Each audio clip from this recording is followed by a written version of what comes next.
Hello my lovelies. So today's video is a little bit different. Not a vlog, and that is because I am doing a CF tag. It is Cystic Fibrosis Awareness Month, so this is why I'm doing the tag, but this is the CF tag. What I did was I did watch two different tags, so I combined them in one. I've talked about cystic fibrosis in my my second video, like in depth, you know, going in depth about what it does and how it affects my life. So if you want to watch that, I will have that in a link down below for you guys to click on and watch. The first question is, how do you keep track of your meds and your treatments? So I'm gonna be honest with you guys, it is really hard for me to keep track of my medications and my treatments. I do take my pills daily. For me, the hardest part is keeping track of the treatment part. I do take 3 different breathing treatments and a physiotherapy treatment. So in all, that's 4. That does take a lot of time and is really time consuming. So when I do, you know, when I'm at home, obviously when I'm sick and everything, I'll do them. It's just more of along like during when like my normal days, I have stuff I have to do. I'm not really home as much, so I don't really have enough time to, you know, do like an hour or 2 hour worth of treatments.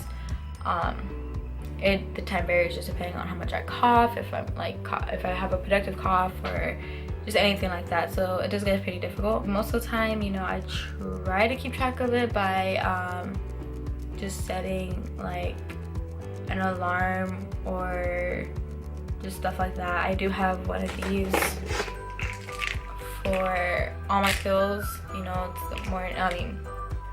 the morning, and then these are the night pills that I take.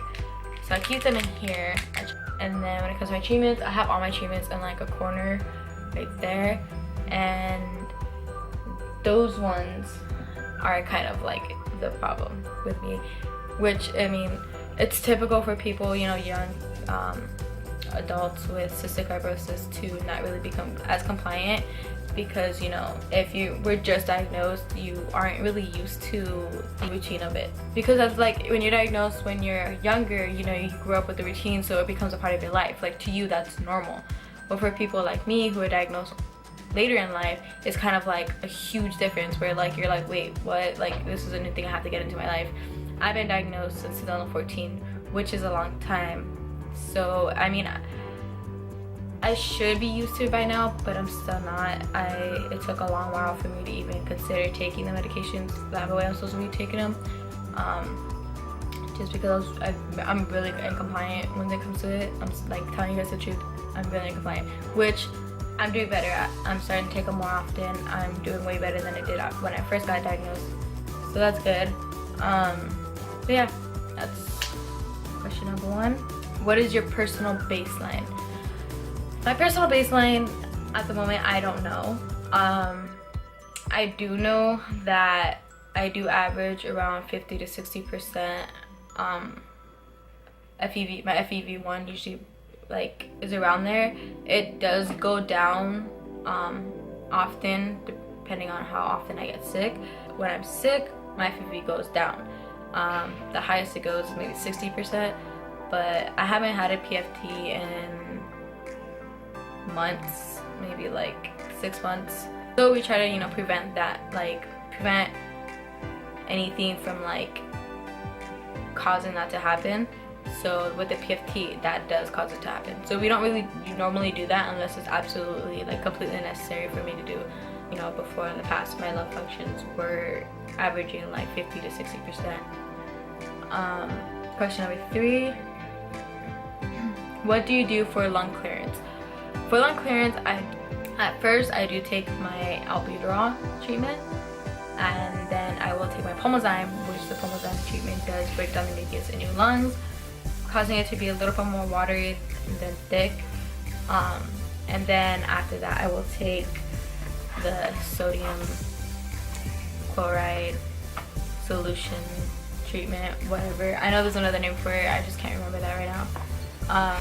I just know that it is hell taking that. I'm not gonna lie,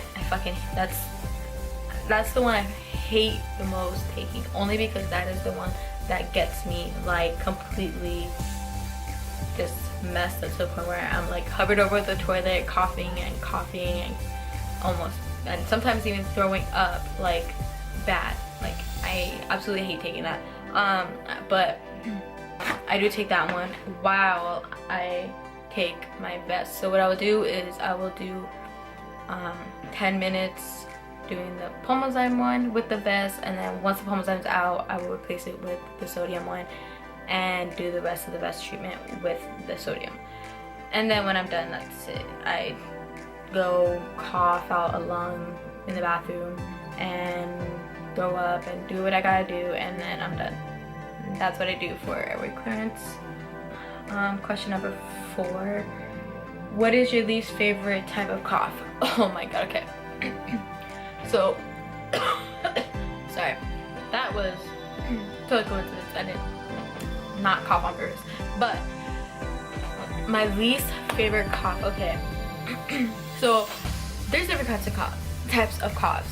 When I first got sick, I had a dry cough, so they didn't really think anything of it because people with CF usually have a productive cough. My cough was always dry. Like, it sounded fake. Kind of sound like like that. It sounded fake. Like it sounded like I was pretending to be sick when I was. But that one I hated, kind of. Not the most hated, like it's not my least favorite, but I did hate that one because everyone just kept saying that I was faking it, and it was just really annoying.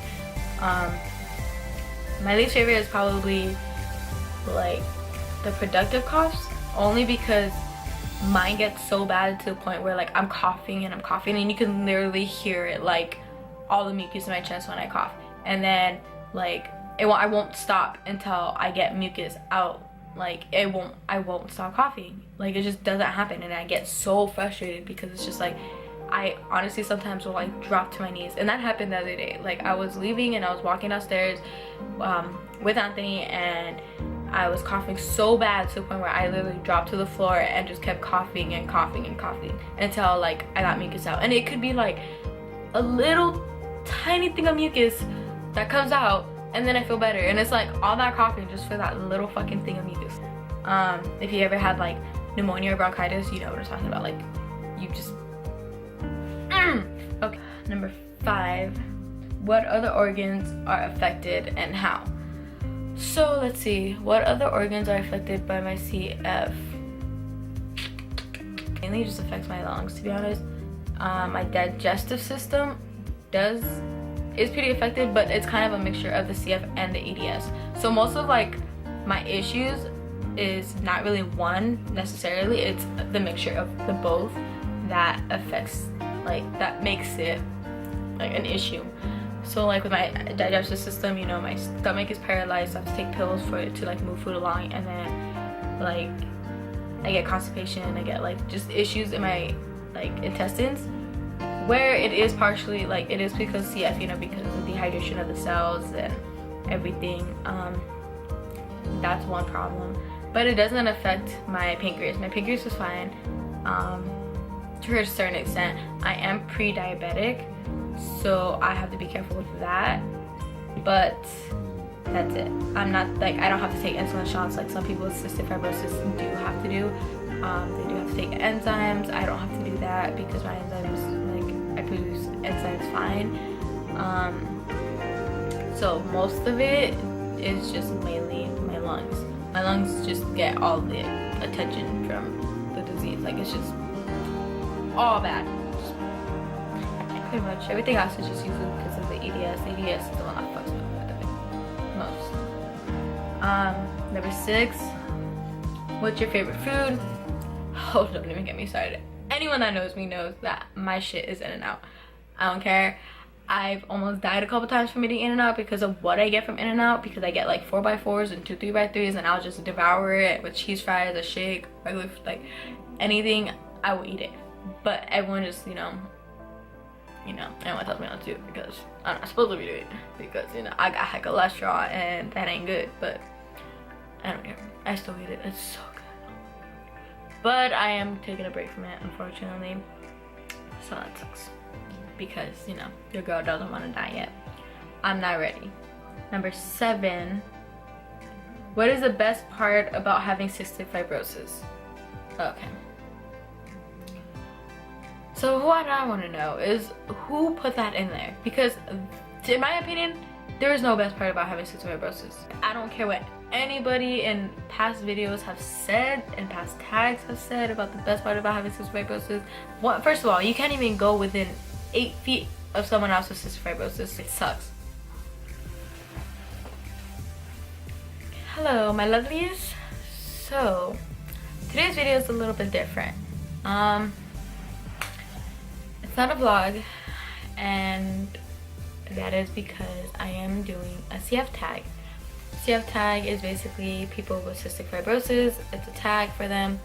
You know how they have like a list of questions, you answer them, kind of basically like any other tag, just for cystic fibrosis. It is Cystic Fibrosis Awareness Month, so this is why I'm doing the tag. It is also Ehlers-Danlos Syndrome Awareness Month, which I will be doing a tag for that in another video later this month. But this is the CF tag. What I did was I did watch 2 different tags, so I combined them in one. I combined like the 2 of them, like the questions and everything. So this one will have 11 questions. It's called the CF tag / lame lung tag. I basically, you know, I've talked about cystic fibrosis in my second video. I talked about it like in depth, you know, going in depth about like what the disease is and what it does and how it affects my life. So if you want to watch that, I will have that in a link down below for you guys to click on and watch. But this is a tag, so I will get started on this. First question, that's just how I feel. Question number 8. What is your hardest part every day with CF? My hardest part is probably going to the gym, because, you know, beforehand I have to take my inhaler just so I can be able to breathe during my workout, and during my workout I still struggle to breathe, so I have to like constantly stop and, you know, take a break so that way I don't freaking pass out or something, so I don't have like an attack. What else? Yeah, it kind of sucks just because I have to be careful. I have to be really careful when I'm working out, because that I don't have an attack and I don't cough too much and just completely just,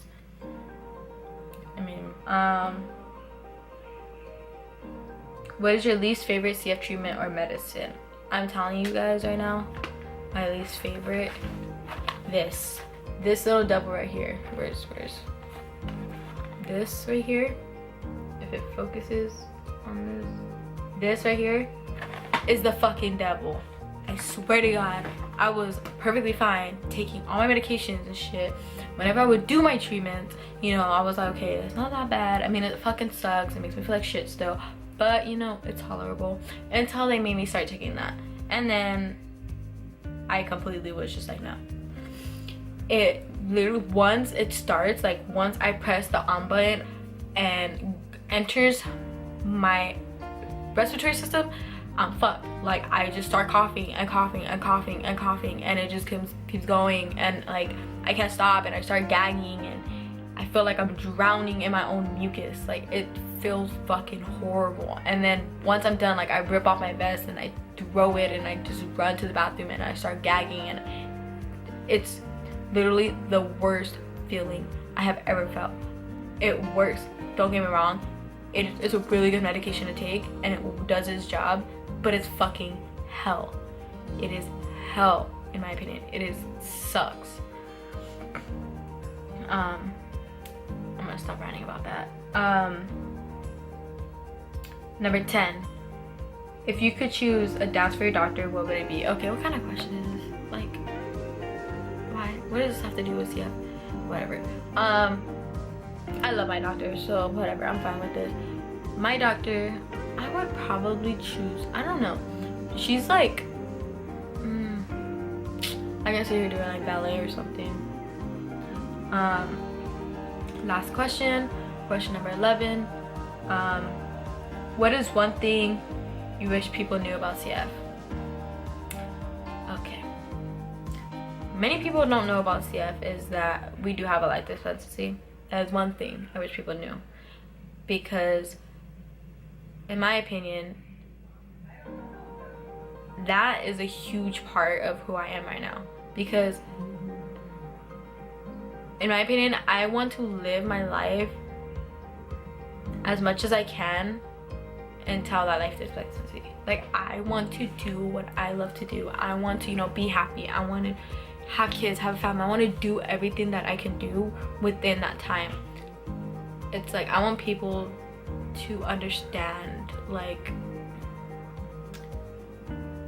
everything behind cystic fibrosis and what it makes you feel and how you feel doing it, because what it does to you, it's like, it makes you want to live your life, like doing things that no one thinks, like no one said you can do. It makes you do things that that makes you feel alive, so you can get those things done, because you have a life expectancy. You know, you want to live a full happy life. You want to live as much as you can until that point.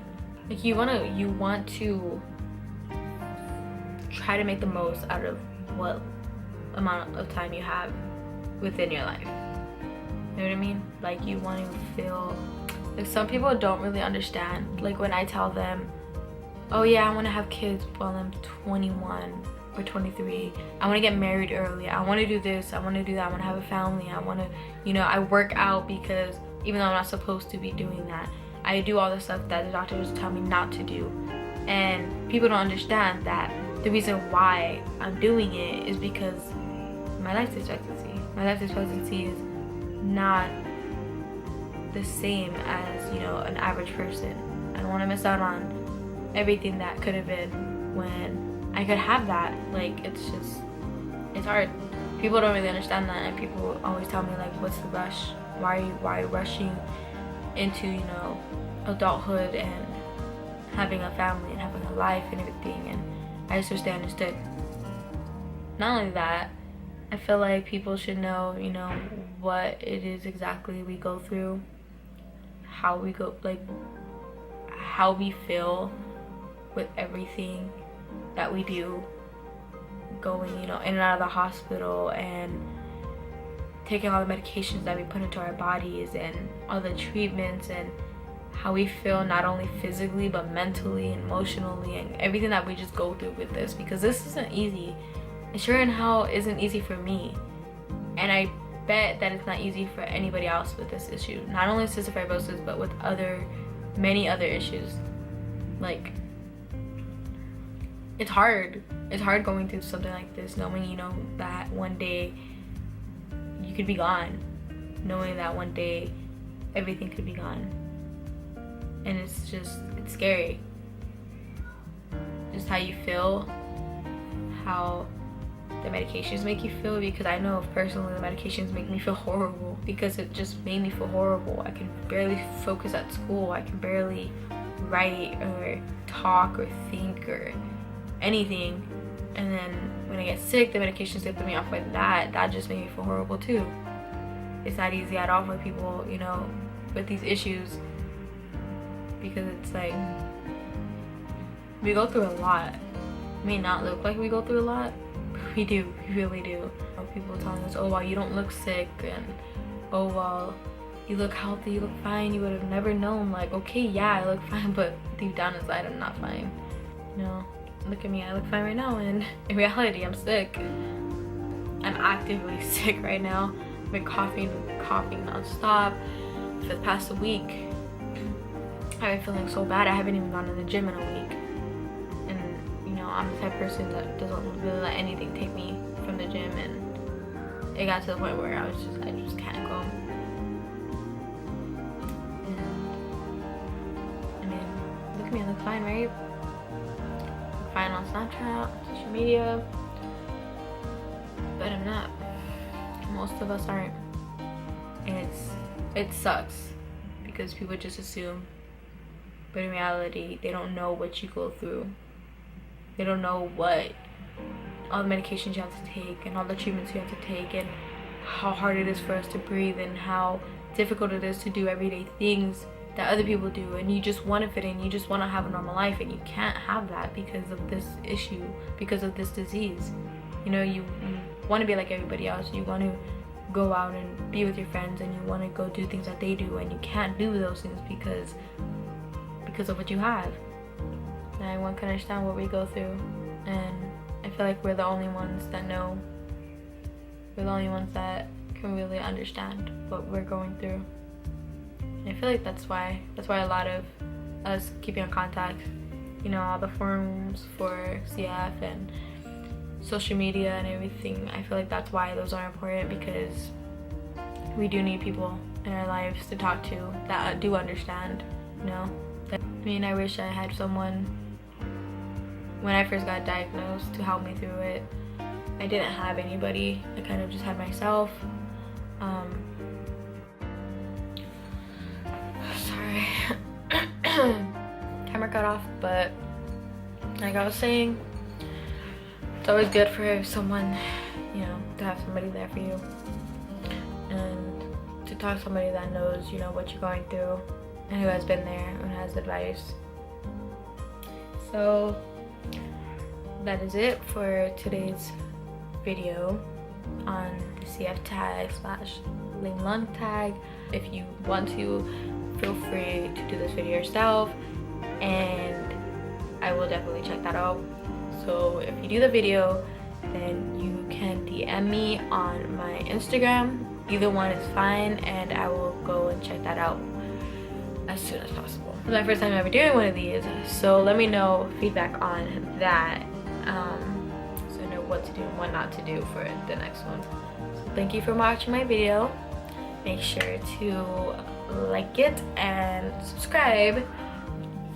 Think the like button's down below, and not sure if the subscribe button's down below too, but if it is, then subscribe. If it's not, go look for it and subscribe somewhere, wherever it's at. Not sure, but make sure you do those. My social media down below. I will always have Gainz Addict Apparel down below, and also I will be having the CF information about cystic fibrosis down below also. I am working on, you know, on what I can do better and what I can't do better, so yeah, keep watching and you'll see. Thank you. Mwah.